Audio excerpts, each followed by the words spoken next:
திமுக அரசை, அதாவது அவர் சொல்றது திமுக அரசை காப்பாத்துறதுக்காக தான் இருக்காங்க, களத்துக்கு வரல. திமுக ஆதரவு நிலைப்பாடுகள்ல இருந்து தலித்துகளை ஒருங்கிணைக்கிற ஒரு முயற்சியினுடைய தொடக்கமாக அதை நம்ம எடுத்துக்கலாமா? திமுகவை காப்பாற்றுவது என்பது அப்படி ஒன்றும் தவறானது அல்ல. திமுக அரசை காப்பாற்ற வேண்டும் என்றுதான் மதிவதனி மட்டுமல்ல என்னை போன்ற எல்லோரும் கருதுகிறோம். காரணம், இன்றைக்கு இருக்கிற திமுகவினுடைய திராவிட மாடல் அரசு மக்களுக்கான அரசாக இருக்கிறது. இப்போது வந்திருக்கிற நிதிநிலை அறிக்கை உட்பட எல்லா இடங்களிலும் திமுக கழகம் முழுக்க மக்களுக்காக செயல்பட்டு கொண்டிருக்கிறது.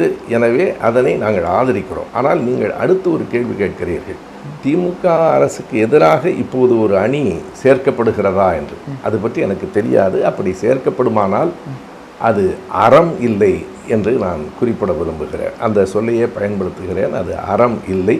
திமுகவுக்கு எதிராக பட்டியலின மக்களை ஒருங்கிணைக்க வேண்டிய தேவை ஒரு நாளும் எழவில்லை. பட்டியலின மக்கள் எப்போதும் திமுகவின் பக்கமே நிற்கிறார்கள்.